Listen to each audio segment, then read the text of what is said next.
Bakit parang ako lang ang may kasalanan? Tahimik na nakatitig ako sa labas ng bintana ng kotse. Mahapdi ang mga mata ko at nagsisimula ng bumigat dahil sa mga luhang kanina ko pa pinipigilang bumagsak. Ang sabi niya hindi siya mananakit. Inasahan ko iyong mga sinabi niya noon, pero bakit ganito? Hindi ko naman siya niloko. Hindi na kami okay bago ko pa man siya sundan sa Manila. At tanggap ko na rin na wala na talaga kami nang hayaan niya akong mag-isa na umuwi ng Cavite. Bakit parang ang sama-sama ko? Kung may kasalanan man ako sa kanya, iyon lang naman iyong binitawan ko siya agad. Binitawan ko siya kasi gusto ko lang namang hindi siya mahirapang makausad. Binitawan ko siya kasi gusto kong maging madali sa tunay niyang pamilya na bawiin ang mga panahong nasayang dahil sa kagagawa ng tatay ko. Nang makalampas kami sa IPI intersection ay mababa ang boses na nagsalita si Arcangel. I'm sorry. Napakurap ako pero hindi pa ako tuminag. May kumawalang mga luha na mabilisan kong pinunasan. Dinig ko ang mahina niyang pagmura nang magtuloy-tuloy ang mga luha ko. Maski ang paglingon niya sa akin ay ramdam ko. Susi, marahang tawag niya. Tinuyo ko ang mga mata ko gamit ang aking panyo. Nakatutok ang mga mata ko sa labas ng bintana. Hindi ko siya kinikibo. Hindi naman kasi ako dapat nakikipag-usap sa kanya. Nawala lang ako sa sarili kanina kaya nakalimutan kong ibang tao na nga pala siya. Nakalimutan ko ring ibang tao na rin ako. Malalim ang pagbuntong hininga niya. Alam na niya na kahit anong sabihin niya, hindi ko na siya kakausapin. Pagkalampas namin sa Rosario ay Life Homes na ang kasunod. Naghanda na ako sa pagbaba. Isinukbit ko na sa balikat ang bag ko at umayos ako sa pagkakaupo habang ang mga mata ay nasa labas ng bintana nakatutok. Nag-beep ang phone ko. Si Hugo. Binuksan ko agad ang message kahit pa alam kong patingin-tingin si Arcangel sa akin. Gorgeous Hugo. Bumili ko pandesal sa bakery rito. Sagot mo na kape. Almusal tayo. Tumingin ako sa labas ng kotse bago nagtipa ng sagot.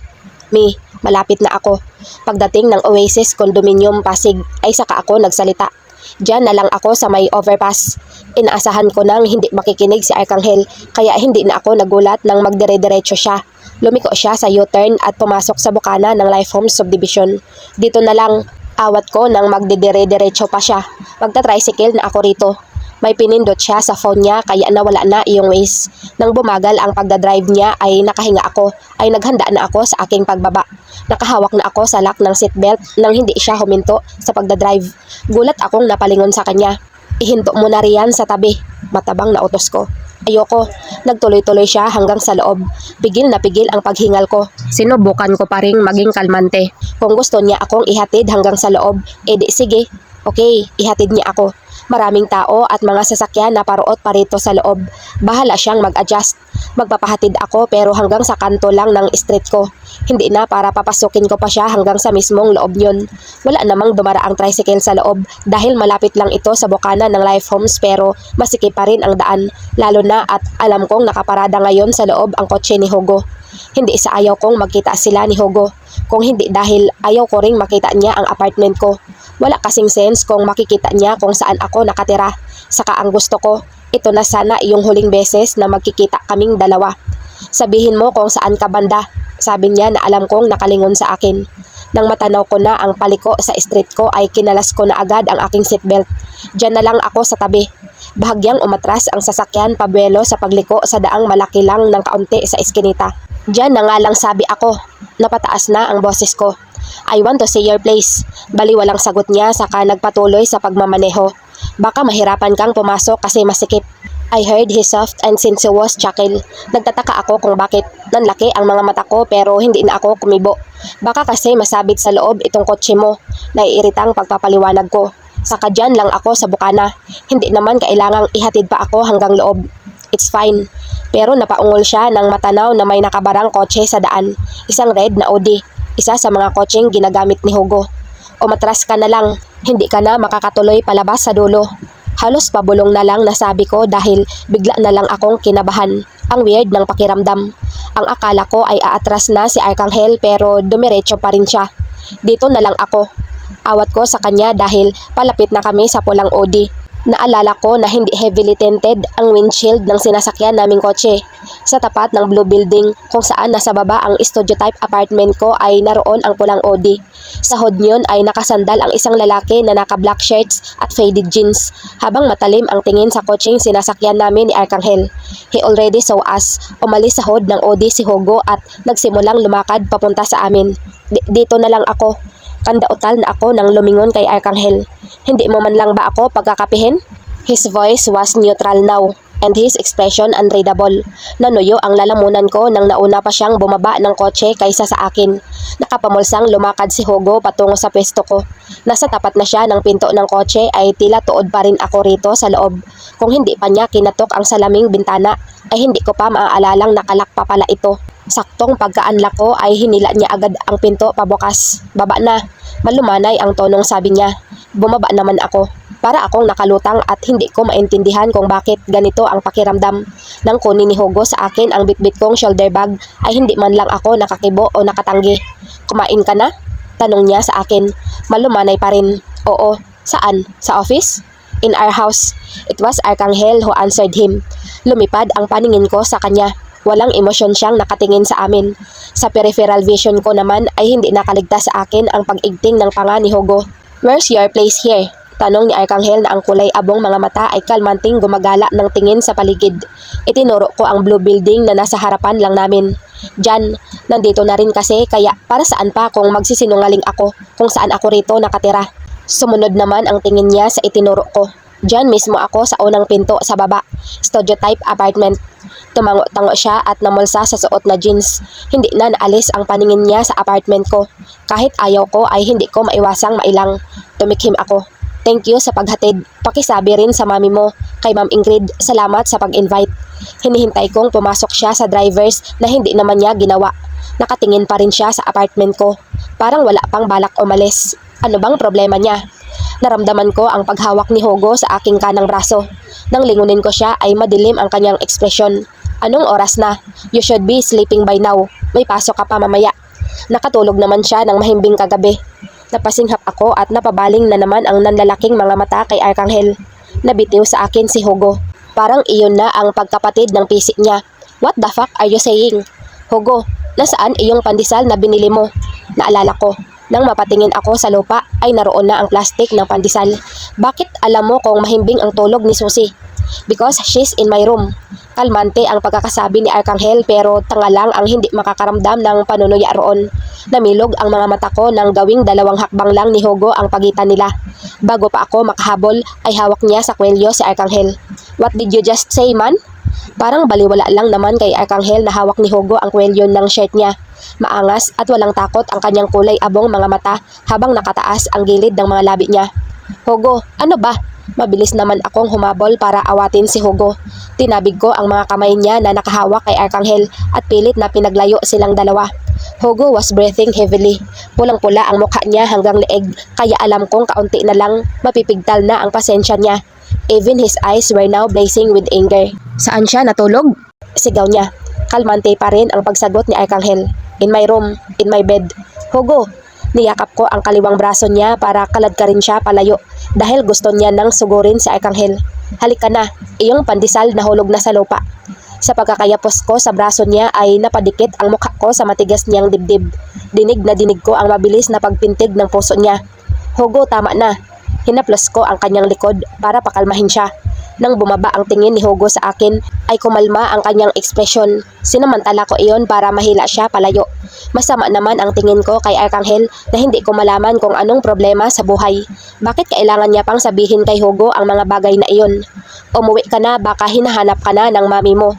Mahina lang pero sinigurado kong mariin ang bigkas ko sa mga salita. Pumalatak naman si Hugo. This fucking mama's boy. Are you sure you're not talking about yourself?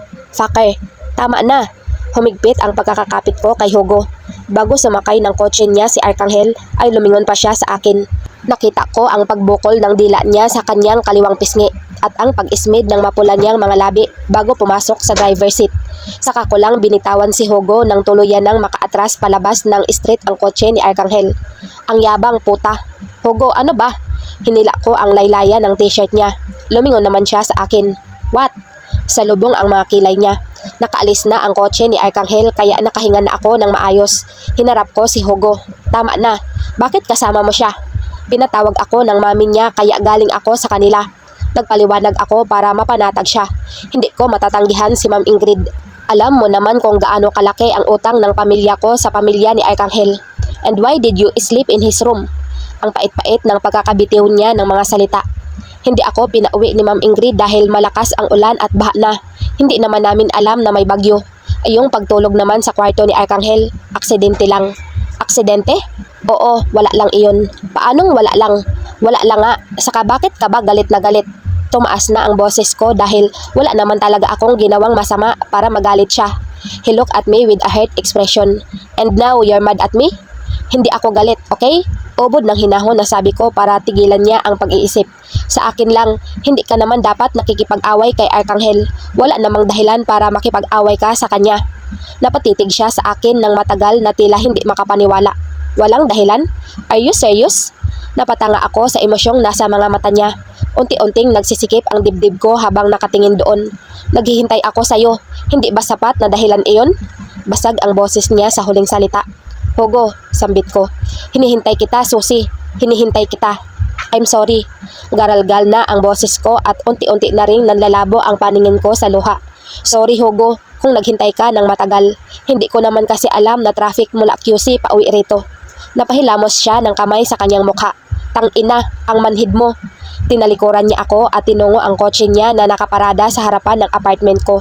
Nakatulala ako roon hanggang sa namalayan ko na bumabagsak na ang mga luha mula sa mga mata ko. Alam ko naman na hindi lang ako manhid, tanga rin. Pero anong gagawin ko? Anong dapat kong gawin? Hindi ko alam. Ayaw kong alamin. Ayaw ko. Ang labo na ng paningin ko sa mga luhang naipon sa mga mata ko pero natatanaw ko pa rin ang kotse ni Hugo. Hindi pa umaalis. Diba aalis na siya? Diba iiwan niya na rin ako? Bakit nandito pa rin siya? Bumukas ang pinto ng driver seat at lumabas siya mula roon. Salubong ang mga kilay niya nang lumakad siya pabalik sa akin. Susana, don't you dare cry, sigaw niya. Bago pa mauwi sa paghagulhol ang aking pag-iyak, ay mahigpit na yakap-yakap na ako ng matitigas niyang mga braso. Hoy, tahan na, tagal mo nang naiyak. Nandito kami ni Hugo sa loob ng apartment ko. Magkatabi kami sa sofa at kanina niya pa ako inaalo. Siya ang nagpasok sa akin dito kanina. Siya ang naghanap ng susi sa bag ko. Siya rin ang naglusot sa keyhole dahil nga sa umiiyak ako. Laki-laki na, iyakin. Itinaas niya ang mukha ko sa kanya, tinuyo ng mga daliri niya ang luha sa aking pisngi. Hindi na kinaya ng panyo niya dahil kanina pa iyon basang-basa. Iyong laylayan naman ang t-shirt niya, basa na rin dahil naipunas na rin niya sa akin kanina. Hindi talaga ako iyakin pero kapag umiyak ako, mahirap naman akong patahanin. Pati ako mismo, nahihirapang patahanin ang sarili ko. Tahan na ha? Isa pang iyak mo, kukutungan na kita riyan. Ang dahan-dahan ng boses niya na medyo paos. Sobrang pag-aalala niya siguro kaya hindi niya na alam ang gagawin kung paano ako patatahanin. Kaya pati siya naiiyak na rin. Ikaw kasi, bigla kang naninigaw. Sisinok-sinok na sumbat ko sa kanya. Iyong sigaw naman talaga niya ang nakapag-trigger sa akin kanina. Nagsorry na nga ako eh. Tiningnan ko siya. Magulo ang buhok niya. Kakagulo niya roon mula pa kanina. Wala na rin sa ayos ang t-shirt niya dahil nang wala na siyang maipunas sa mga luha ko ay pati laylayan niyo na ipunas niya na rin sa akin. Tahan na nga sabi. Inayos niya ang buhok ko na bahagyang nagulo. Tahan na ah. Kutong ka talaga sa akin. Kanina mo pa sinasabi yan pero umiiyak pa rin naman ako. Saka hindi mo pa rin ako kinukutungan. Nakalabing sabi ko pero tumigil na ako sa pag-iyak. Sa wakas. Wala akong lakas eh. Sumimangot siya. Alam mo namang di pa ako nag-aalmusal. Oo nga pala. Wala pa siyang kain tapos magtatanghali na ngayon. Nagpunas ako ng mukha gamit ang mga palad ko. Anong gusto mo? Okay na ako. Paghahanda kitang food. Oh, may pagkain ka? Tumayo ako. Wala. Ibibili kita sa labas. Wag na, ako na. Tumayo rin siya. Ayusin mo na lang muna sarili mo. Ligo ka tapos hintayin mo ako. Saglit lang ako. Hindi ko na siya pinigilan nang lumabas siya ng apartment ko. Nang wala na si Hugo ay pumasok na ako sa banyo. Hinubad ko ang mga suot ko at inilagay sa nakasaradong timba na lalagyanan ko ng marumihan. Kukusutan ko iyon mamaya bago ako pumasok sa trabaho. Matagal pa naman siguro si Hugo bago bumalik kaya nagbabad muna ako sa shower. Tumingala ako sa numaragasang tubig habang nakapikit. Hindi na ako umiiyak pero mahapdi pa rin ang mga mata ko. Kanina ay halos maubos na ang tubig sa aking katawan sa kakaiyak ko, pero ngayon hindi ko na maaalala kung bakit ba ako umiyak. Basta masakit ang dibdib ko. Iyon lang ang naaalala ko. Para kasi akong nakakulong sa isang kahon na ayaw kong labasan. Para akong takot na masaktan, kaya ako nagbubulag-bulagan at nagbibingi-bingihan. Parang gusto ko na lang na habang buhay na ganoon. Iyong walang pakiramdam, iyong walang nararamdaman. Ang kaso, sa isang hindi inaasahang pangyayari, biglang nagkaroon ng butas ang kahon. Hindi ko matanggap na sa isang iglap, nakakaramdam na naman ako. Ilang minuto na akong nakatingala sa shower nang may kumatok sa pinto ng banyo. Hoy, ang tagal mo. Napalingon ako sa pinto. Ang bilis ba niya o sadyang hindi ko na namalayang nagtagal na ako sa pagsashower? Saka bakit di ka naglalak? Lintik, paano kung may biglang pumasok? Sermon siya ng sermon mula sa labas ng banyo. Nakalimot nga ako sa oras. Ang bala ko sana ay saglit lang magsha-shower para mapagbuksan ko agad siya ng pinto pagbalik niya. Ang kaso hindi ko na nga nailak ang pinto. Nagtagal pa ako sa banyo. Ayan, hindi tuloy siya matigil sa kakasermon. Mabilis akong nagshampoo ng buhok at nagsabon ng katawan. Nagbanlaw ako agad saka pinihit pasara ang shower. Nang hinahanap ko na ang tuwalya ay saka ko lang naalala na hindi nga pala ako nakapagdala kanina. Hindi ka pa ba tapos dyan? Kinatok niya ng malakas ang pinto. Hoy, papasukin na kita, nag-aalala na ako ah. Tapos na ako. Tarantang sagot ko saka hinanap sa sampayan ang tuwalya. Napatampal ako sa noo ko nang maalalang wala nga pala akong nabitbit na tuwalya pagpasok dito. Iba't di ka nasagot, lintik. High blood na naman ang itlog na ito. Ibig sabihin okay na siya. Nakalimutan ko ay yung tuwalya. Mahinang sabi ko. Ano? Sigaw niya dahil mahina ang boses ko. Napahugot muna ako ng paghinga bago sumagot ng malakas. Iyong tuwalya na iwan ko riyan sa labas. Nasaan ba? Bakit kasi di mo dinala? Nakalimutan ko. Pakikuha. Wala na akong choice kung hindi ipaabot sa kanya kaysa lumabas akong hubot-hubad dito. Iyong nakahanger dito sa gilid ng pader? Oo. Nagtanong pa iyon lang naman ang nag-iisang tuwalya na nakahanger. Iyon din iyong ilang beses niya nang nagamit. Pero syempre nilabhan ko agad noong ginamit niya. Maya-maya ay kumakatok na siya. Binuksan ko ng maliit ang pinto, saka hinablot sa kamay niya ang tuwalya ko. Itinapis ko agad iyon sa aking katawan bago lumabas ng banyo.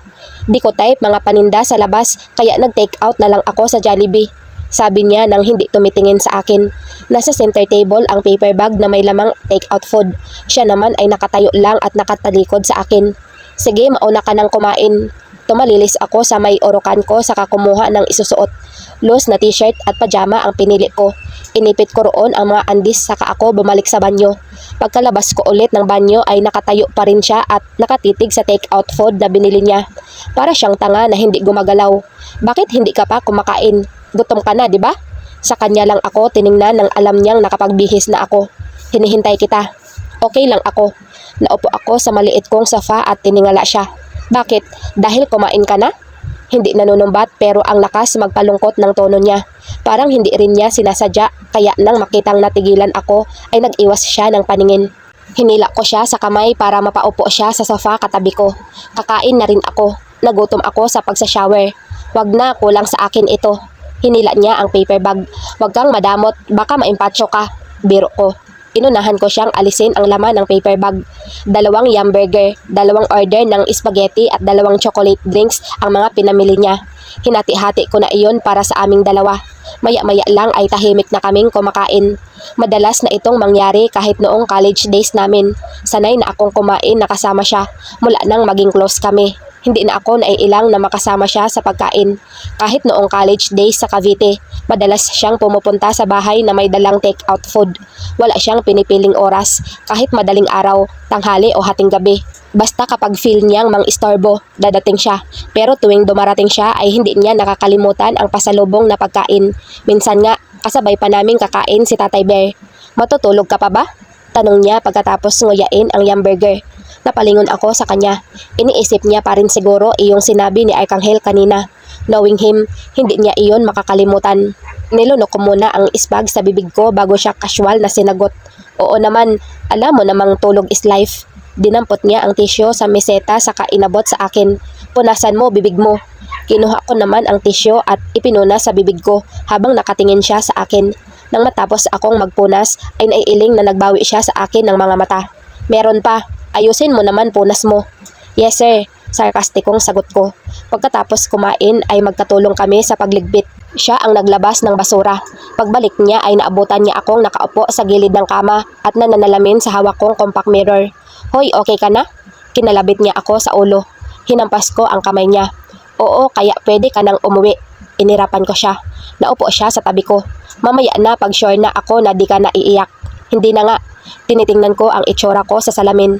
Ngayon ko nakita ang pamumugto ng mga mata ko. Pati ang mukha ko, parang namaga. Kahit kasi pumayat na ako, siopaw pa rin ang pisngi ko. Inorderan pala kita ng pagkain mo para mamaya. Paid na yun, mga 5 PM darating. Bago ka pumasok sa work, kumain ka muna.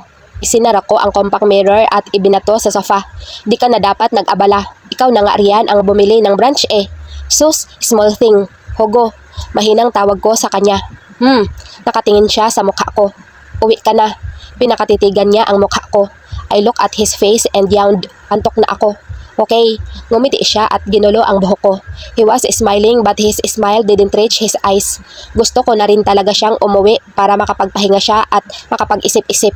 Alam ko na na-stress ko siya ng husto ngayong araw na ito. Tumayo na siya at dinampot ang phone at wallet niya sa mesa. If anything happens, call me. Tumango ako. Wala naman akong naiisip na pwedeng mangyari para tawagan ko siya. Pero tumango na rin ako para mapanatag siya. Tumayo ako at pinagbuksan siya ng pinto. Thank you. Thank you saan? Nakataas ang isang kilay niya nang tanungin ako. Huminto siya sa paglabas ng pinto. Basta. Natatawang lumabas na siya. Okay, welcome. Welcome saan? Basta rin. Umuwi ka na. Inakma ko nang isasara ang pinto. Nang tumalikod na siya papunta sa kotse niya ay saka ko na itinuloy ang pagsara sa pinto. Sinigurado kong hindi ko nakalimutang ilak.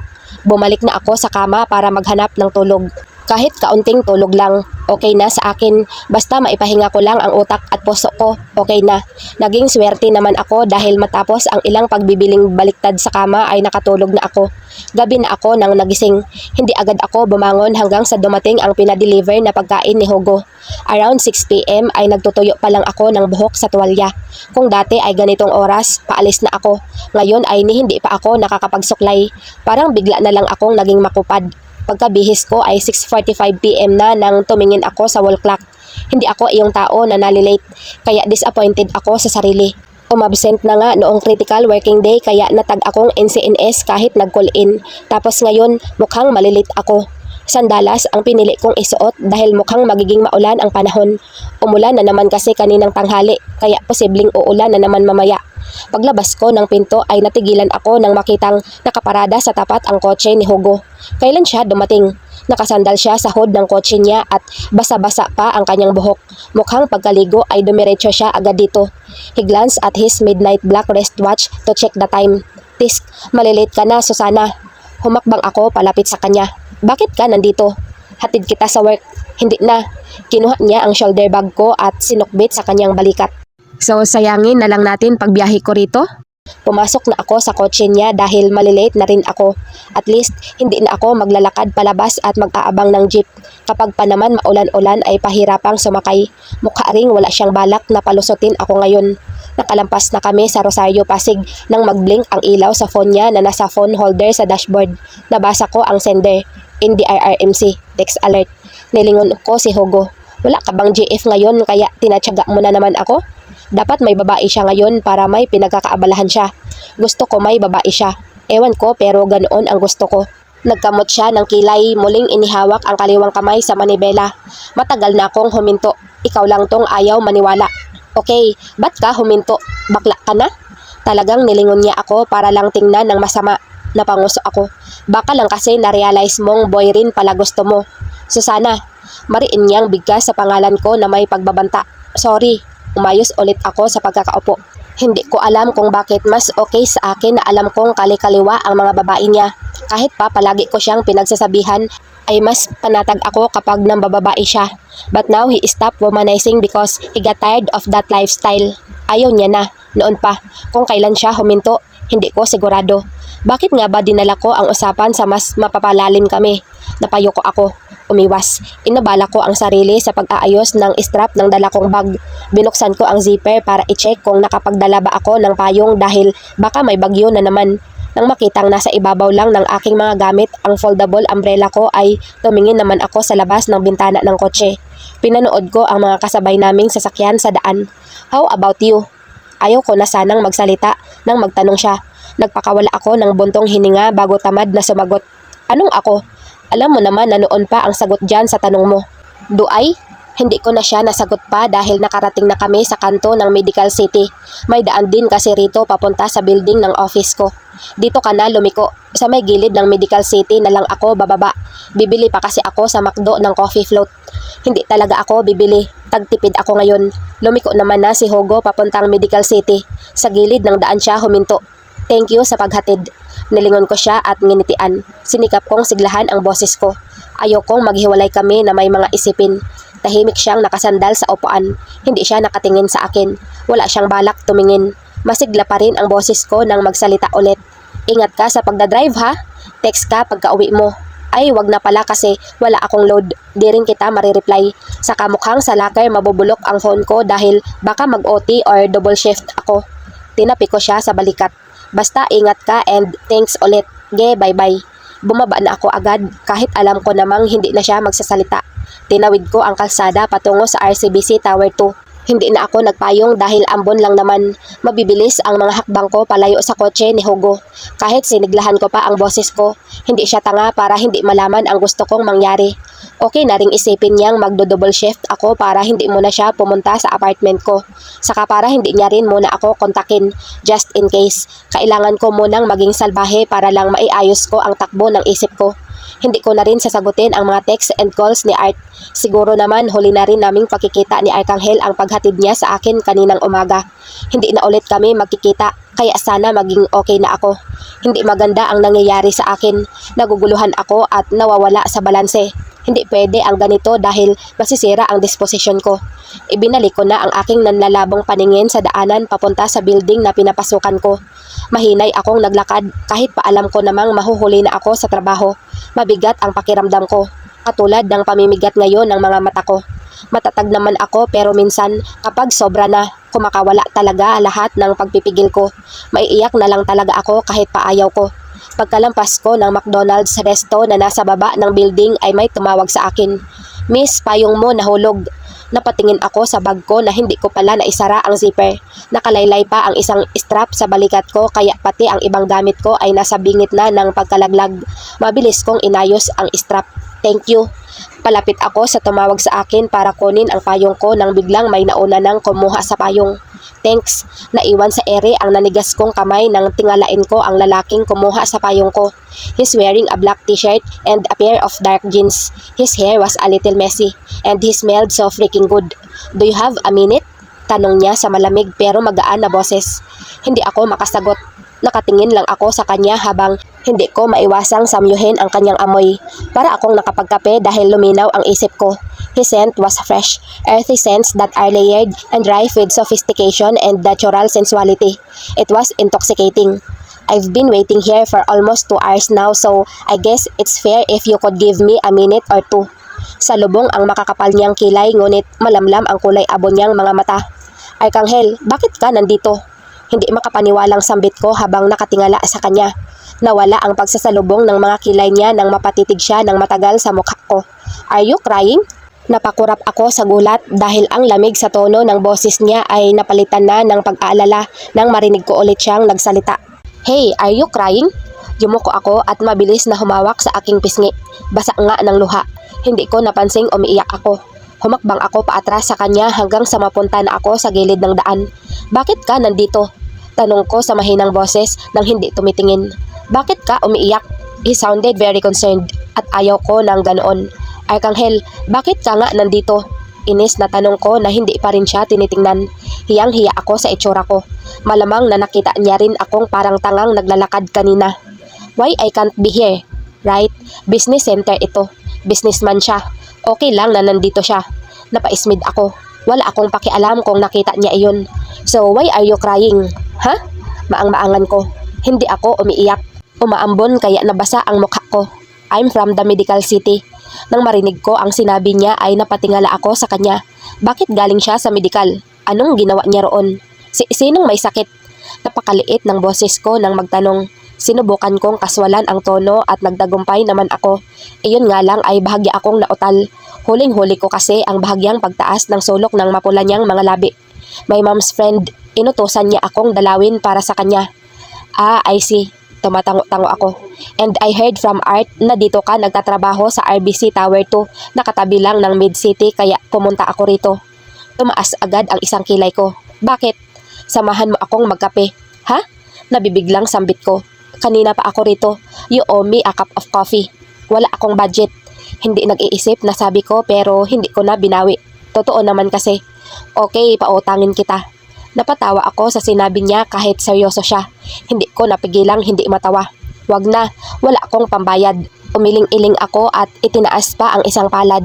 I also have something to ask you. Itanong mo na lang ngayon. Tumatakbo ang oras. Late na ako masyado. Saka hindi naman siguro mahaba ang sasabihin niya. Hindi rin naman siguro importante. Tanong mo na. Funny that we are having a casual conversation here. Sa sobrang casual, ang weird sa pakiramdam. Habang tumatagal, the feeling was getting weirder and weirder. Namulsa siya sa suot na jeans. Alam ba ng tatay mo na pinupuntahan ka ni Hugo sa apartment mo? Kahit walang laman ang aking bibig ay nasamid ako. Excuse me? There, tinapos niya na ang magaang usapan. I'm just curious. Baliwalang sagot niya. Oo, alam niya. Hindi ko itinago ang iritasyon. Wala lang kay Tatay Bear kasi kilala naman niya si Hugo. So you're still together? Sabi niya na hindi pa tanong. Naitirik ko ang mga mata ko dahil mapapatid na ang pasensya ko. Nagigits ko na pinaparatangan niya akong sinungaling. Sinabi ko kasi sa kanya sa kotse noong galing kami sa mansyon nila na hindi kami ni Hugo. Pero that day nga, tiyempo na nadatna namin na naghihintay sa akin si Hugo sa labas ng apartment ko. Hindi ko naman kailangang i-explain kay Arkanghel ang tungkol doon. Pero sa ikatatahimik ng kaluluwa niya, okay sige, magkaibigan lang kami ni Hugo. Alam iyon ni Tatay Bear. Tuwid kong sabi sa kanya at bahala na siya kung maniniwala siya.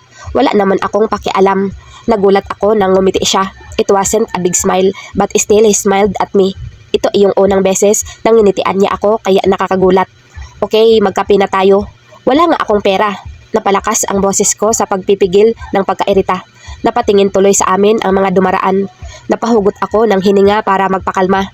Hindi pwedeng siya kalmado tapos ako nai-stress dito. Ilang beses akong nagpakawala ng paghinga bago nagsalita.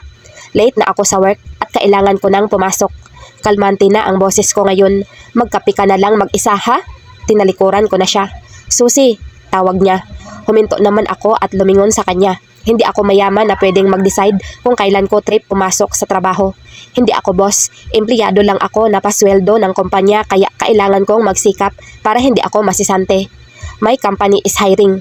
Naglapat ang mga labi ko sa inis. Napatid na naman ang pisik ko. Pinagyayabangan mo ba ako? Would you believe me if I say no? Balik tanong niya na wala man lang kahit anong emosyon.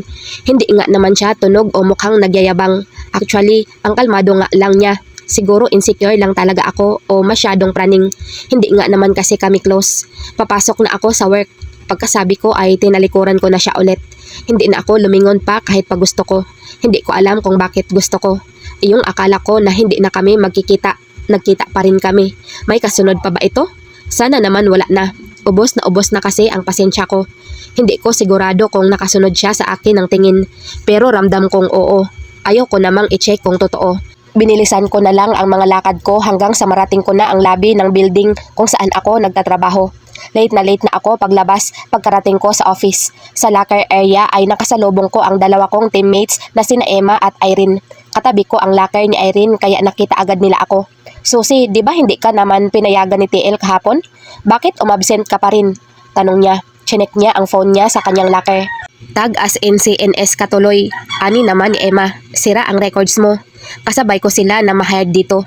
Hindi ko nga lang sila naging ka-close dahil hindi ako sumasama sa mga gimmick after shift at wing off. Ngayon si Irene ang kalaban ko for the team leader position kapag naging manager na ang TL namin. Babawi na lang ako, sagot ko. Pagkabukas ko ng locker ay inilagay ko na agad sa loob ang bag ko. Late ka nga rin ngayon. Hindi ko na sinagot si Emma. Umalis na ako sa locker area. Pagpasok ko sa floor ay hindi pa nag-iinit ang puwit ko sa upuan nang ipatawag ako ng tiil namin. Just like what I've expected, nasabon ako. Nakakalungkot kasi ayaw ko talagang nasisira sa trabaho. Kahit noong nag-aaral ako, hanggat kaya ko, gusto kong palaging nasa oras at nasa tama ang lahat ng ginagawa ko. Kaya naman sobra akong nalulungkot ngayon. Pinag-OT ako after shift pero nag-decline ako. Bahala na kung anong isipin ng teammates ko kaysa magkalat ako sa floor. umuwi na lang ako. Wala kasi talaga ako sa huwisyo at lalo lang magsasuffer ang stats ko kung ipipilit kong mag-overtime. Paglabas ko ng building ay umaambon-ambon. Hindi na ako naglabas ng payong dahil ambon lang naman. Binilisan ko na lang ang lakad ko hanggang sa sakayan ng jeep sa tawid ng kalsada. Patawid na ako nang biglang umulan ng malakas. Late na para maghagilap ako ng payong sa bag. Mabuti na lang at may dumaan agad na jeep na biyaheng Life Homes Pasig. Sumakay na agad ako sa loob. Iyon nga lang ay nabasa na ako ng ulan bago pa ako makasakay. Naghilamos at nagtoothbrush lang ako pagka-uwi sa aking studio type apartment. Hindi ako naligo dahil puyat ako. Saka mabigat din ang ulo at katawan ko kaya pagkabihis ay nahiga na agad ako sa kama. Matutulog na sana ako nang mag-ring ang phone ko. "Hello, Car. Musta?" Sinagot ko agad nang makita ang pangalan ni Kylene. Nakahiga ako habang kausap siya sa phone. Ilang minuto rin kaming nag-usap. Nagkasundo kami na magkikita pag uwi ko ng Cavite sa off ko. Marami kaming napag-usapan. Yung iba kung ano-ano lang hanggang hindi ko na natiis. Ikwinento ko sa kanya ang mga sinabi ni Hugo sa akin kagabi. Ang sagot ni Kylene, "We, tangina niya, tumigil nga siya." Hindi siya naniniwalang hindi na ng bababae si Hugo. Inaasahan ko na rin na hindi siya maniniwala dahil kahit sino naman mahihirapang paniwalaan iyon. Iba talaga kasi kapag nakatatak na sa'yo na ganoon ka. Mahirap paniwalaang pwede ka pang magbago. Iyon ang sabi niya and honestly naniniwala ako. Bumuntong hininga ako. He was serious when he said that. Baka pupormahan ka na ng gago. Sunod-sunod na ang mura niya kaya parang gusto kong pagsisihan na na-open ko pa sa kanya ang tungkol doon. Susana Alcaraz, bago mo tanggapin niyang si Hugo, pacheck mo muna ang lawit niyan. Baka mamaya may HIV yan. Naku, tangina niya talaga ha. Bunganga mo, Car. Saway ko sa kanya. Doble na ang lakas ng boses niya kaysa kanina. Ako nga nakausap niya sa phone ay halos mabingi na. Naririnig ka yata ng inaanak ko. Wala, tulog, sagot niya. Saka nilagyan ko ng bulak sa tenga. Sira ka talaga. Ay, bay na pala muna. Mag-aayos ako. Lalayas ako ngayon. Pagkatapos ng call ay mag-flight mode ako. Tumihaya ako sa pagkakahiga sa kama. Hinila ko ang kumot ko at saka ako nagkumot dahil bigla na lang akong nakaramdam ng ginaw hanggang sa kinain ako ng pagod at antok. Nagising ako around 5 PM na. Mabigat ang pakiramdam ko at kumikirot ang aking sentido. Nilalamig din ako at natuloy na nga ang sipon ko. Pinatay ko ang electric fan na nakatutok sa akin. Umuulan pa ba? Paanas na sambit ko. Nanakit ang lalamunan ko nang magsalita ako. Nang i-off ko ang electric fan ay naulinigan ko ang pagpatak ng ulan mula sa labas. Tumayo ako sa kama at tinungo ang bintana na isang dipa lang ang layo mula sa akin. Hinawi ko ng kaunti ang kortina para sumilip doon. Hindi ko na kinailangang buksan ang jealousy dahil nakita ko na agad ang pagragasa ng tubig mula sa labas. Mukhang natuloy ang pagpasok ng pangalawang bagyo. Inalis ko sa flight mode ang phone ko dahil tiyak na tatawag o magte-text sa akin si Tatay Bear. Hindi nga ako nagkamali dahil may 3 missed calls at 1 text message na siya agad sa akin. Kinukumusta ako. Kinumusta ko rin siya dahil may bagyo. Si Art ang huling nag-text sa akin. Hindi ko alam kung ano ang trip ng lalaking ito at ganito ang text niya. Handsome Artemi. The engagement between my brother and his fiancée is only for the merger. It's all for the business. They have their own lives. Wala silang relasyon. Wala. Pero ano naman, gusto ko na lang tawanan ang text ni Art dahil mukhang lasing siya. Pero hindi ako natatawa. May iba akong nadarama at hindi ko gusto ang kung ano man ito. Kumikirot pa rin ang sentido ko kaya nahiga muna ulit ako sa kama. Mukhang may sipon na nga ako. Magpapahinga lang ako ng ilang minuto pagkatapos ay maliligo na ako at magre-ready. Kahit may bagyo at masakit ang ulo ko, kailangan ko pa rin pumasok sa trabaho. Ayaw ko nang dagdagan ang aking work tardiness. Ang balak ko na babangon din ay hindi ko nagawa. Mas lalong bumigat ang pakiramdam ko matapos ang ilang minuto. Nakaidlip na rin ako at hindi na sana magigising kung hindi lang may kumatok sa pinto. Sino yan? Paos na sigaw ko. Hindi ko marinig kung sumagot ba siya dahil parang nabibingi ako dahil sa sakit ng ulo. Imposibleng si Hugo ito kasi ang alam niya na bukas pa ako uuwi. Sinabi ko na magdo-double shift ako. Unless na lang kung hindi siya naniwala. Imposible pa rin na siya. Iyong itsura niya nang hinatid niya ako. Ganoon ang itsura niya na hindi muna magpaparamdam at magpapakita ng ilang days. Pinilit ko lang makabangon sa kama para puntahan ang pinto. Mas mabigat na ang katawan ko ngayon. Nararamdaman ko rin na nananakit ang mga kasukasuhan ko. Sino yan? Binuksan ko ang pinto. Kalahati lang sana ang pagbukas ko pero itinulak ng nasa labas ang pinto kaya naging malaki ang pagbukas nito. Can I crash here tonight? Buo at kasing lamig ng hangin sa labas ang boses na narinig ko. Napaawang ang mga labi ko sa gulat nang tingalain ko siya. Basa ng ulan ang buhok at balikat niya. Sa likod naman niya ay matatanaw ang nakapark niyang sasakyan. I'm from Mid-City. Traffic pabalik sa QC because of the heavy rain and this is the only nearest place I know. Bago pa ako makapag-react ay pumasok na si Arcangel sa loob ng studio type apartment ko. Siya na rin mismo ang nagsara at naglock ng pinto bago pa ako makapagsalita. He's in my place. Dito sa loob ng maliit at masikip kong studio type apartment. Nakatayo si Arcangel sa harapan ko matapos niyang ilak ang pinto. Tumutulo ang tubig mula sa basa niyang buhok patungo sa kanyang leeg at balikat. Bakit siya nandito? Bakit sa dami ng lugar? Bakit dito pa? Magkaibigan ba kami? You look pale. Tuna niya na halos hindi ko na gaanong naproseso sa isip. Lumakad ako patungo sa kama at naupo sa gilid. Kinalma ko muna ang sarili ko. Nakikita mo bang napakaliit lang ng lugar ko? May mga magagandang hotel sa Ortigas. Hirap kong salita.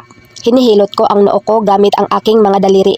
Bakit hindi ka na lang sa isa sa mga iyon? Are you sick? Parang wala siyang pakialam sa sinabi ko. Hindi, maaga pa akong umiling. Lalo tuloy akong nahilo. Hindi naalis ang titig niya sa akin. Ako ang unang bumawi. May pasok ako ngayon. Kahit may bagyo? Walang bagyo sa BPO. Kung papasok ka, so maiiwan akong mag-isa rito. Mag-stay ka talaga? Balik tanong ko. Ibinaling niya ang paningin sa ibang parte ng apartment ko bago siya sumagot. Traffic pabalik ng QC. Napahilamos ako sa mukha gamit ang mga palad ko. He's really going to stay the night here. Can I borrow a shirt? Basa nga pala ang balikat niya. Sa pang-ibaba naman ay iyong bandang tuhod at laylayan ng pants niya ang basa. Bakit ka kasi nagpaulan? May kotse ka naman.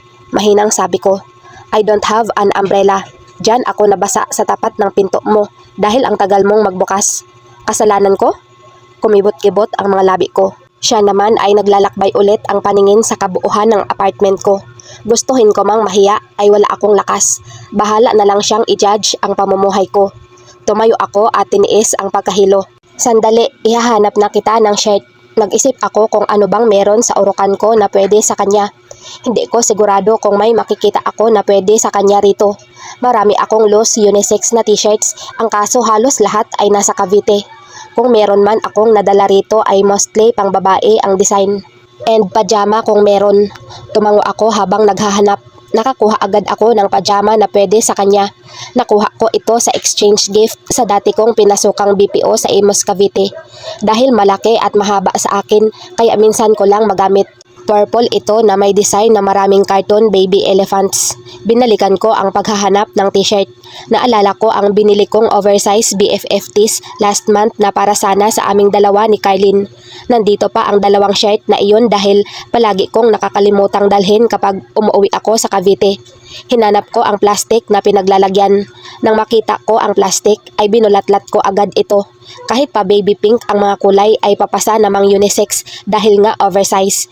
Ang para sa akin ay may nakasulat sa front na mild one. Ang para kay Kylie naman ay wild one. Ang para sa akin ang kinuha ko para ipasuot kay Arcangel. Lalabhan ko na lang pagkatapos niyang gamitin. Nang harapin ko siya ay muntik ko nang mabitawan ang hawak kong pajama at t-shirt. Nang makitang kinukuha niya ang gamit kong tuwalya na nakahanger sa pader. What? Makikiligo rin ako. Nakataas ang isang kilay niya. Hindi mo naman siguro iniisip na suotin ko na lang basta yang mga damit nang hindi man lang ako nakakapagbanlaw? Kahit mahilo-hilo ay nagmadali akong makalapit sa kanya. Ibinigay ko sa kanya ang pajama at t-shirt. May malinis akong tuwalya. Huwag yan ang gamitin mo. Binitawan niya naman ang tuwalya na nakahanger. Nakasunod siya sa akin ng tingin nang bumalik ako sa urukan. Sandali lang, maghahanap ako. Sininyasan ko siyang maghintay saka ko binuksan ang drawer ng urukan ko para magkalkal ulit. Puro damit ang nakalkal ko sa una at pangalawang drawer. Hindi ako makapag-isip ng tama dahil nga sa nahihilo ako. Plus pa na natataranta. Kaya kahit alam kong hindi lalagyanan ng tuwalya ang drawer na binubuksan ko ay binuksan ko pa rin. Giniginaw na ako. Maya-maya ay narinig kong sabi niya. Hindi naman siya tonong giniginaw. Pero malay ko ba? Nilingon ko siya. Saglit lang. Nakatayo siya sa kinatatayuan niya kanina habang hawak ang t-shirt at pajama. Medyo namumutla na nga ang pisngi niya pero mamula-mula pa naman ang kanyang mga labi. Napalunok muna ako bago nag-iwas ng mga mata. Sige, pumasok ka na sa banyo. Isusunod ko na lang. Panandalian lang nang marinig ko ang tunog ng lock sa doorknob ng banyo. Matunog kasi talaga iyon kapag pinipindot. Pagkatapos ay kasunod kong naulinigan ang lagaslas ng shower. Naliligo na siya. Napahawak ako sa dibdib ko dahil parang may biglang bumayo sa loob nito. Ilang segundo akong tulala bago muling nagpatuloy sa paghahalughog sa orokan nang bigla kong maalala na last towel ko na nga pala iyong hawak ni Arkanghel kanina. Napasabunot ako sa buhok ko. Nawala na ang lagaslas ng tubig. Nagsasabon na siya. Kaunti na lang ay matatapos na siya. Umalis ako sa tapat ng orokan at napatitig sa tuwalya kong nakahanger sa pader. Nagbuga muna ako ng hangin bago ko iyon nilapitan at kinuha. 3 beses ko na itong nagamit. Okay pa naman siguro ito. Nakangiwing bulong ko. Inamoy-amoy ko ang tuwalya. Amoy naghahalong safeguard pink and palmolive violet. Bahala na si Arkanghel. Magtiis siya. Tuwalya! Sigaw ko nang puntahan ang pinto ng banyo. Bumukas naman ng bahagya ang pinto at lumabas ang basa niyang kamay. Agad kong ipinatong roon ang tuwalya, saka nag-alis agad ng paningin. Bumalik na ako sa kama dahil nahihilo na talaga ako. Pagkapa ko sa leeg ko ay mainit ako. Pati ang buga ng hangin mula sa bibig ko ay mainit din. Sinubukan kong tumayo nang bigla akong mapaupo ulit. Dati-rati kahit nagpapaulan ay hindi naman ako nagkakasakit Bakit ngayon pa ako nagkasakit? Bakit ngayon pa nasunod-sunod na ang atraso ko sa trabaho? Bakit ngayon pa kung kailan nandito si Arkanghel sa apartment ko? Inabot ko ang phone ko sa kama. Wala naman akong magagawa kung hindi mag-call in. Makikiusap ako na baka pwedeng mag-half day ako. Iinom ako ng gamot at magpapahinga ng kaunti. Magbabaka sakali na bumuti na ang pakiramdam ko mamaya para makapasok pa rin ako. Nag-send muna ako ng text message sa team leader ko sa office. No reply. Kaya ang next ko nang kailangang gawin ay tumawag. 2 missed calls. Hindi ako sinasagot. Naiiyak na ako. Siguradong galit si TL. Mortal sin sa BPO ang mag-late at umabsent. Naiiyak na talaga ako dahil lalong sumasakit ang ulo ko sa hilo. Kahit nanlalabo ang paningin ay pinilit kong mag-type ng message. Pinaliwanag ko na hindi ko talaga kayang pumasok. Nangako ako na babawi na lang at mag-OT. Kahit OT pa, wala pa ring reply nang ilagay ko na ang phone ko sa bedside table. You're not feeling well. Napaangat ang mukha ko kay Arkanghel na nakatayo na pala ngayon sa harapan ko. Magulo ang basa niyang buhok. Suot niya na ang pajama at shirt ko. Sakto lang iyon sa kanya. Cute. Are you? Salubong ang makakapal niyang kilay at amoy safeguard pink siya. Ang bango-bango niya. Amoy baby. Hindi na amoy CEO. Naamoy ko pa talaga kahit sinisipon ako. Napatigil ako sa pag-amoy nang makaramdam ng pagkailang. Matiim ang titig ng kulay abo niyang mga mata sa akin na tila sinusuri ako. Nakagat ko ang ibaba kong labi. Hindi ko na maitatanggi sa kanya na hindi nga talaga maganda ang pakiramdam ko. Nilapitan niya ako at hindi na ako umiwas nang kapain niya ang leeg ko gamit ang likod ng kanyang palad. Napaungol siya nang masalat kung gaano ako kainit. You're not going to work tonight. You hear me? Sisinghot-singhot lang naman ako. Bakit mas mabango ang amoy ng safeguard ko sa kanya? Kumain ka na ba? Umiling ako. Wala akong gana kumain. Anong meron dyan? Inginusot niya ang maliit kong cupboard sa itaas ng lababo. Noodles at itlog. Mahina ang boses na sagot ko. Napahagod siya ng mga daliri sa kanyang basang buhok. Pwede na yan. Napumulagat ako sa kanya. Wag mo sabihing magluluto ka. Tinaasan niya lang ako ng isa sa makakapal niyang kilay. Arkanghel, you don't have to. Hinawakan niya ako sa braso para alalayang umayos ng pwesto sa kama. Kasing init ko yata ang mga palad niya na nakahawak sa akin. Diyan ka lang. Bilin niya na parang kapag umalis ako dito ay may parusa. Hinila niya ang kumot hanggang sa dibdib ko. Pagkatapos ay pumunta siya sa may lababo ko. Bukas na tayo umorder ng food. Kawawa ang magdi-deliver ngayon sa lakas ng ulan. Sabi niya habang nagbubukas ng cupboard. Pinanood ko siya habang kumikilos siya. Ang tangkad at ang perpekto niya para sa isang maliit at makitid na lugar na katulad nitong tinutuluyan ko. Masinop at kalkulado ang bawat kilos niya. Ninugnugan niya ang maliit kong kaserola bago niya nilagyan ng tubig at sinalang sa maliit kong single electric stove. Nagpakulo siya ng tubig. May gamot ka ba riyan? By Jessic. Nasaan? Nilingon niya ako. Sa orokan ko. Nang tingnan niya ang orokan ko ay sinubukan kong maupo sa kama. Ako na. Pigil ko sa kanya. Baka may makita pa siyang kung ano kaya ako na lang ang kukuha. Huwag ka sabing aalis dyan. Saway niya sa akin. Tinungon niya ang orokan ko. Sa pangalawang drawer. Nakalagay sa pink na pouch. Dama ko ang pag-iinit ng pisngi ko. Nasa drawer din kasi na iyon ang mga underwears ko. Ito ba? Inangat niya sa ere ang pouch na may lamang mga gamot. Tumango ako. Kung namumula man ang mukha ko ngayon ay hindi na mahahalata dahil nga may sakit ako. Pwedeng dahilan na namumula ako dahil sa init. Isinara niya na ulit ang drawer. Sana makalimutan niya na ang iba pang laman yun. Kakain ka muna bago ka iinom nito. Safe ang biogesic kahit walang laman ang tiyan. Sino may sabi? Si John Lloyd. Sabihin mo sa kanya magtigil siya. Sinabi naman talaga sa commercial na pwede kahit walang laman ang tiyan eh. Napanguso na lang ako at sumiksik sa kumot dahil ang sama ng tingin niya sa akin. Nang kumulo ang tubig ay nilagay niya na ang noodles at seasonings. Binasagan niya rin ang itlog. Nang maluto na ay nagsalin siya sa mangkok. Kaya mo bang kumain? Bitbit niya ang mangkok papunta sa akin. Tumango ako sa kainagaw sa kanya ang kutsara kahit nanghihina ako. Baka kasi maisipan niya pa akong subuan. Lalo pa akong magkasakit sa stress. Hindi naman kasi kami close. Makikitulog na nga siya. Pakakainin niya pa ako. Masyado ng kalabisan. Kumain ka na rin. Sabi ko dahil nakakailang naman kung papanoorin niya lang akong kumain. Mabuti at tumayo siya. Binalikan niya ang kaserola. Doon na siya kumain mismo at hindi na nagsalin sa mangkok. Kinutsara niya na direkta roon ang natirang noodles. Bakit ganoon? Bakit kahit kumakain siya sa kaserola at cartoon baby elephants ang design ng pajama niya ay kagalang-galang pa rin siyang tingnan. Habang pasimpleng nakamasid sa mga kilos niya ay hindi ko na malayang nauubos ko na ang noodles at itlog sa mangkok ko. Kahit pa wala akong panlasa. Kahit malaki na talaga ang ipinagbago niya ay nakikita ko pa rin sa kanya yung dating arkanghel na nakasama ko noon sa Cavite. Lalo nang hugasan niya na sa lababo ang kaserola. Pulido pa rin ang mga kilos niya. Sanay pa rin sa gawaing bahay na katulad noon. Susi, sabi ko kung tapos ka na. Ha? Napakurap ako dahil kinakausap niya na pala ako. Dahil maliit lang ang espasyo ay saglit lang nang makalapit siya sa akin. Ichinik niya ang mangkok ko at nang makitang ubos na ang laman ay ngumiti siya.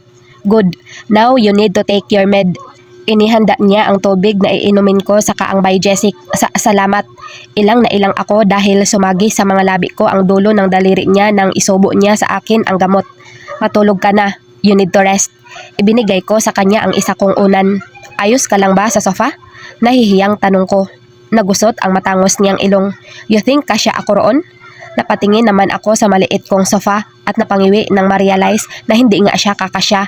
Paupo siguro o pabaluktot. Pwede siyang kumasya. Tumayo siya na bitbit ang una na ibinigay ko. Okay na ako sa sahig. Pahingi na lang ng pansapin. Nasa baba ng urukan ko. May comforter na pwedeng sapin. Pagkakuha niya ng comforter at naglatag na siya sa baba ng kama ko.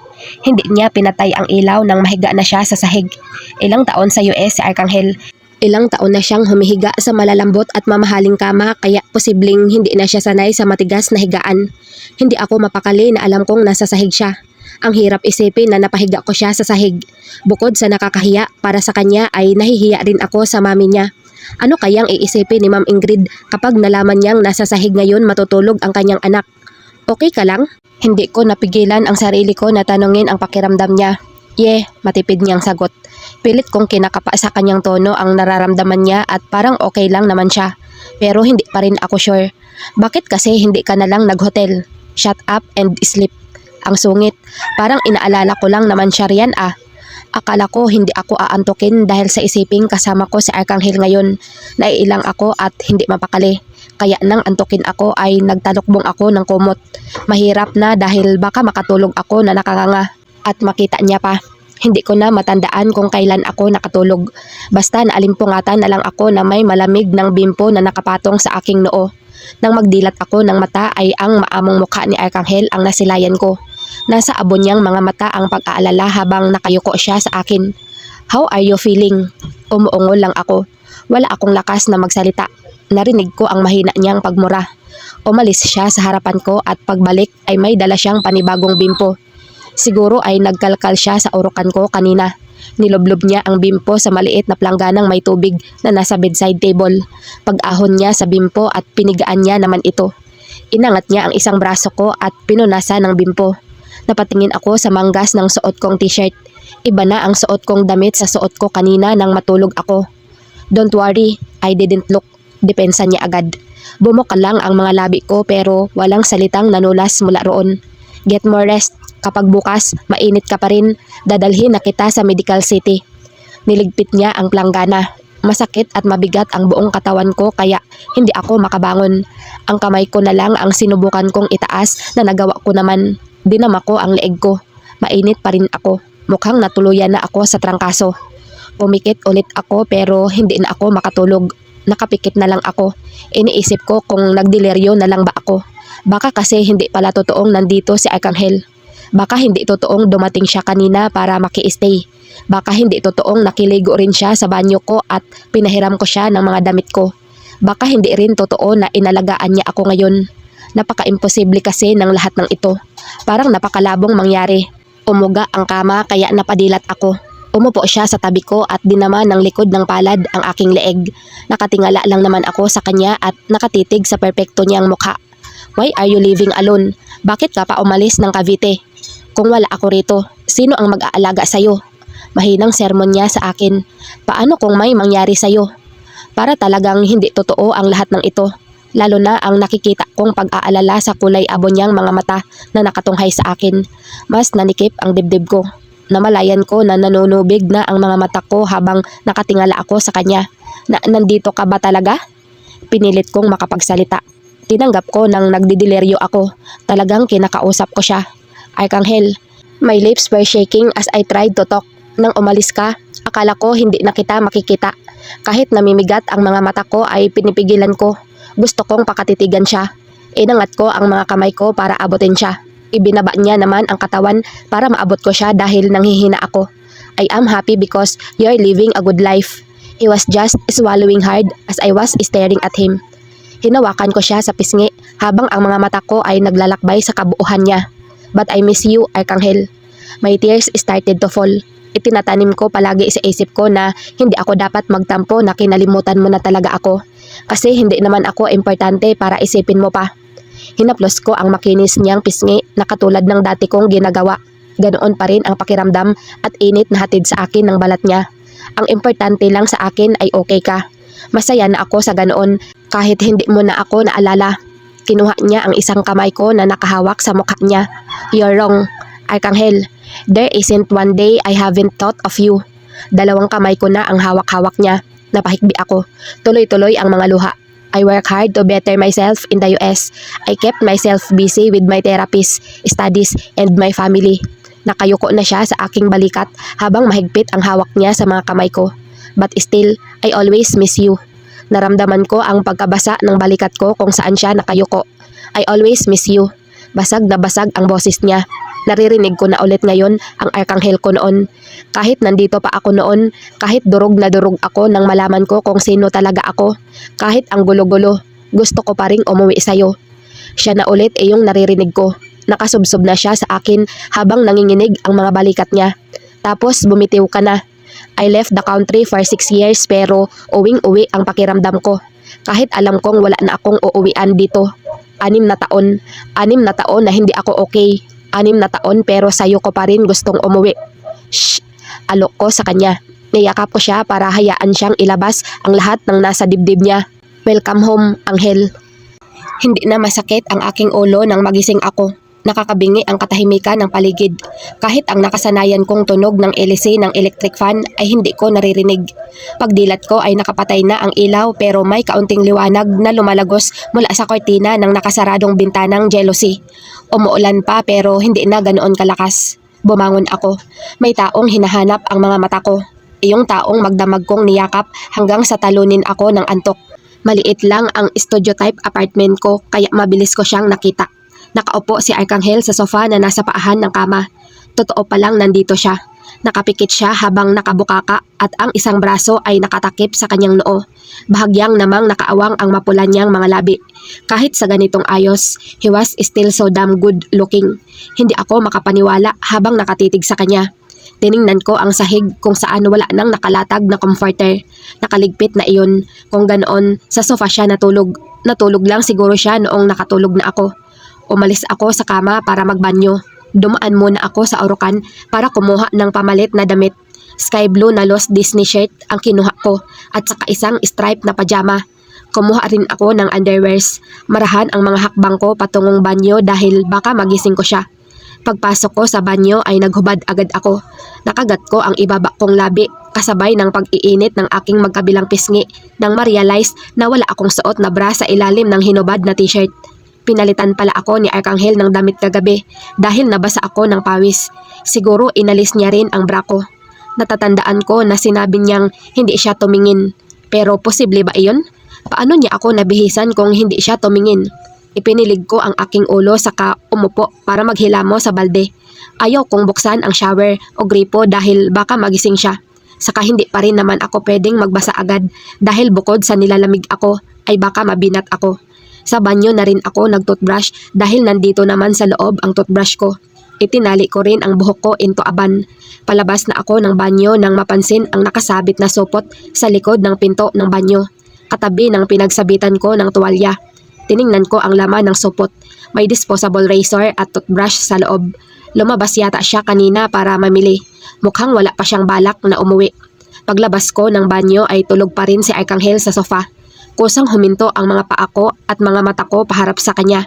Paano ko kaya siya haharapin kapag nagising na siya? Mag-uusap ba kaming dalawa? Pag-uusapan ba namin iyong kagabi? Pinagmasdan ko pa siya. Malalim ang paghinga niya kaya sa tingin ko napuyat siya. Okay lang kaya siya? Hindi ba siya naiinitan dahil patay ang fan? Marahang babalik na sana ako sa kama nang biglang kumulo ang tiyan ko. Napaatras ako kasabay ng pagmulat ng kulay abo niyang mga mata. Sa akin agad siya napatingin. Good morning, nauutal kong bati. Pilit akong ngumiti. Pupungas-pungas siyang yumuko. Nang tumayo siya ay hinagod niya ng mga daliri ang kanyang buhok. Kung hindi lang messy ang buhok ko at sobrang lamlam ng kanyang abuhing mga mata ay hindi mo maiisip na bagong gising siya. Humarap siya sa akin. Walang paalam na kinapa niya ang noo at leeg ko kung mainit pa. Hindi ko na naitago ang pag-igtad ko dahil sa gulat. Kumustang pakiramdam mo? Eto, hiyang-hiya sa'yo. Pero syempre hindi ko isinaboses iyon. Sa isip lang. Nagsaing ako.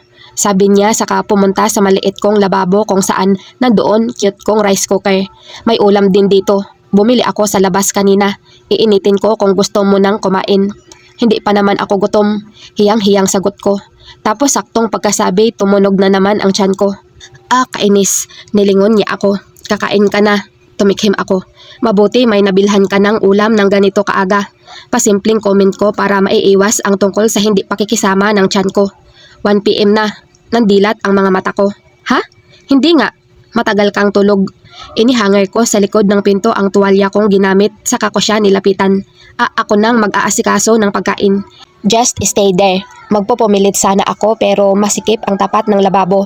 Hindi kaya ng katawang lupa ko na makipagsiksikan doon sa kanya. Sige na nga. Napaatras ako. Pinanood ko na lang ulit siya sa pagkilos matapos buksan ang wall fan kasi baka naiinitan na siya.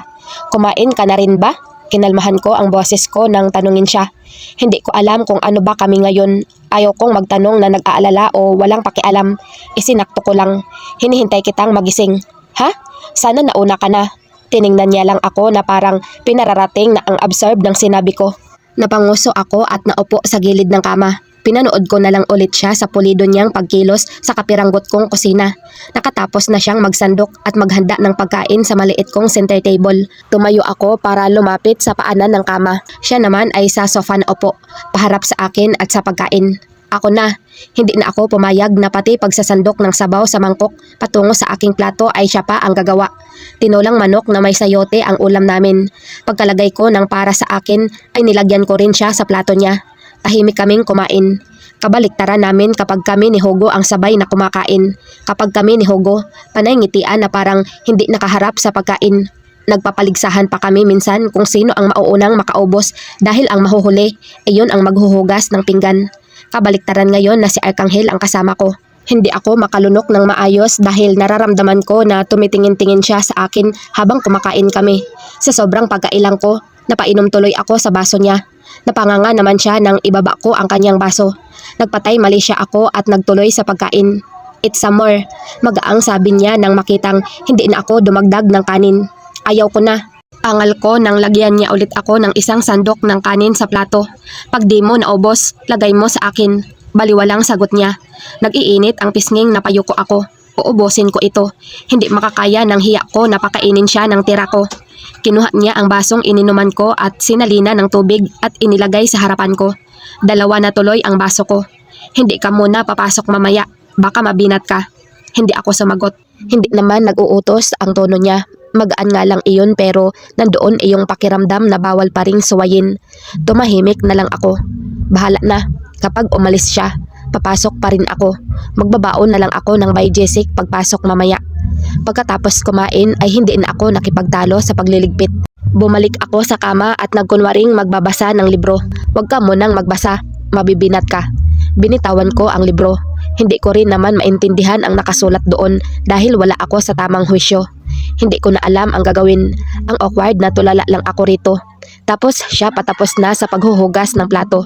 Pagkatapos niya sa lababo, ano na? Mag-uusap na ba? Sinong unang magsasalita? Baka magpakiramdaman lang kami. Nang matapos siya sa lababo ay tumayo agad ako. Pumasok ako sa banyo at nagtagal ng ilang minuto sa loob.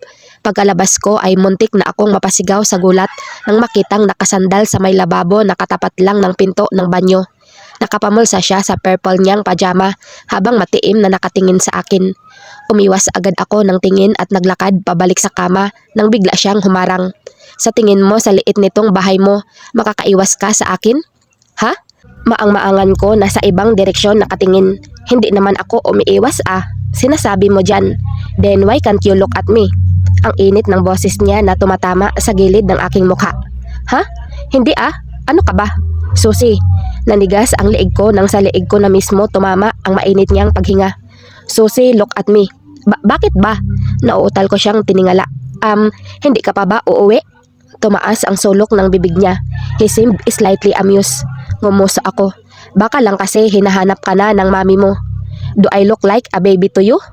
Para siyang natatawa na hindi maintindihan. Baka lang naman kasi. Nagring ang phone niya na nasa sofa. Hindi niya iyon pinapansin. May tumatawag.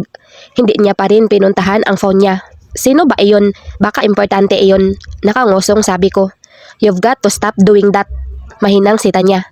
Hindi ko maintindihan kung para saan ang pagsaway niya. Nagtisk siya matapos mapailing. Nang balikan ako ng kulay abo niyang mga mata, ay hindi na siya nag-alis ng tingin sa akin. Hanggang sa bumaba ang tingin niya sa nakangusong bibig ko. Umatras ako palayo sa kanya. Nakalimutan ko kung gaano kaliit ang apartment ko at ang parting ito ng lababo. Namalayan ko na lang na pader na ang nasa likuran ko. Kung hahakbang ng isa si Arcangel, baka hindi na ako makagalaw rito. Bakit ka pumayat? Halos bulong na tanong niya. Napalunok ako at hindi makasagot. Lalo nang humakbang siya para ikulong ako sa pagitan niya at ng pader sa likuran ko. Ang kulay abo niyang mga mata na nasa mga labi ko ay bumaba hanggang sa aking leeg. Akala ko wala nang mas iinit sa mga tingin niya. Pero mas mainit pala ang dulo ng daliri niya na ngayon ay nakadikit na rin sa balat ko. Wala ka nito dati. Anas niya na ang tinutukoy ay ang collarbone ko. Hindi ako makahinga ng maayos kahit pamarahan lang naman ang pagdampi ng daliri niya sa ilalim ng aking leeg. Arcangel, hirap na sambit ko. Anong nangyari sa iyo habang wala ako? Nang mahagilap ko ang lakas ay hinawakan ko ang kamay niya. Humihingal ako nang ilapit niya ang sarili sa akin. Dumampi ang noo ko sa ilalim ng leeg niya kaya malinaw sa akin ang ilang ulit ng pag-alo ng kanyang Adam's apple. Nanghihina ako. Hindi ko magawang umalis sa pwesto ko at sa pagkakahawak ko sa kamay niya na hanggang ngayon ay hindi ko pa rin binibitiwan. Siya rin naman ay nasa harapan ko pa rin. Ang isang kamay niya ay nakatukod sa pader habang nakayuko siya sa akin. Ilang minuto kaming ganito nang maisipan niyang humiwalay. Pagkatalikod niya ay tinungon niya ang pinto kung saan nakahanger ang tuwalya ko na ginamit kanina. Wala siyang pakialam kahit basa-basa pa iyon. Basta niya iyong hinila at pagkatapos ay walang pasabi siyang pumasok sa banyo. Saglit lang ay narinig ko na ang malakas na lagaslas ng shower mula sa loob. Ilang minuto siya sa loob. Ang tagal na bumubuhos lang ng tuloy-tuloy ang shower. Parang baliwala sa kanya kahit napakalamig ng tubig. Paglabas niya ng banyo ay iyon pa ring isang pair ng BFF shirt namin ni Kylin at ang purple kong pajama ang suot niya. Ayos lang naman dahil kagabi ko lang naman siya pinahiram ng damit. Malinis na malinis siyang tingnan kahit basa at gulo-gulo ang kanyang buhok. Ang tuwalya ko ay nakasampay sa balikat niya. Suklay? Alok ko. Hindi ko siya naalok ng suklay kagabi nang makiligo siya.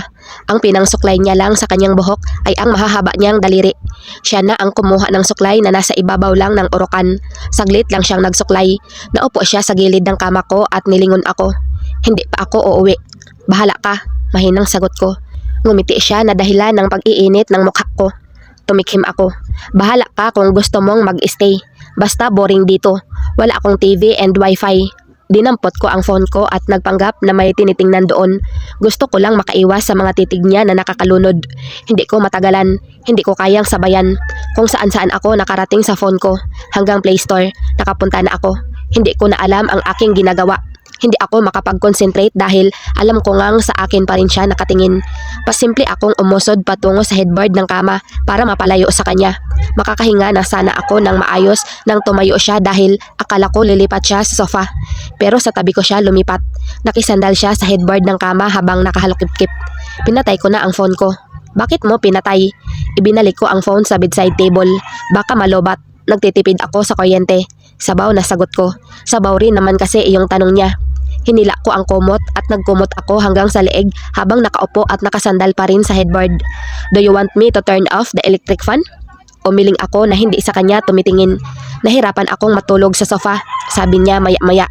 Ganoon ba? Diba sa may comforter ka sa sahig dapat matutulog?